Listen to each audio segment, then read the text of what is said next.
My name is Hoorain. I'm a university student, an ordinary girl with ordinary dreams, but a heart that feels a little too deeply.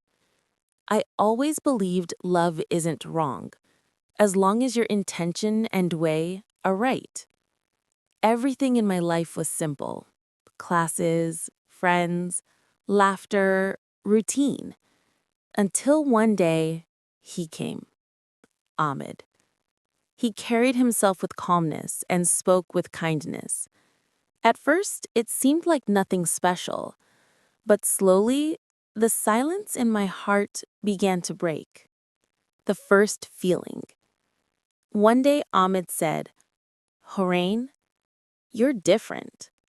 Not like the others."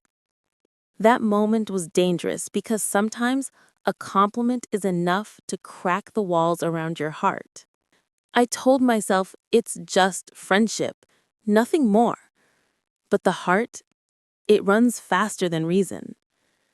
Even while praying, his name would wander into my thoughts. I'd open the Quran, but the verses blurred through my tears. Inside me was a silent war between faith and feeling.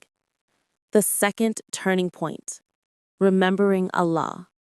One morning after Fajr, I couldn't hold it in anymore.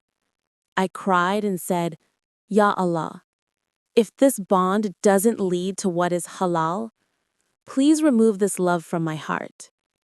After that prayer, a strange peace washed over me. I decided to pull myself together. I started to distance myself from Ahmed. Fewer messages, shorter replies. And every time he tried to talk, I whispered to my heart the verse from Surah Al-Nur. Tell the believing men to lower their gaze. That verse became my shield. The third turning point. Faith wins. Time passed, and Ahmed noticed I was changing. One day he asked, "Will you stop talking to me forever?" I smiled gently and said, "No, Ahmed. I'm only leaving what displeases Allah. If you're truly sincere, then one day come through the right path." My heart trembled saying it, but my soul felt calm because I finally understood temporary closeness isn't worth losing eternal peace. The fourth turning point, a new light. I began to rebuild my life.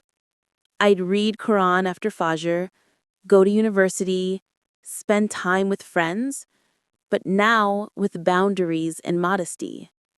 Whenever I thought of Ahmed, I'd remind myself, whoever I leave for the sake of Allah, Allah will surely replace with something far better. Months later, I heard that Ahmed had changed too. He had started praying Juma regularly. Maybe my silence had made him reflect. The ending. Peace returns. Time healed my heart, and I realized love isn't evil.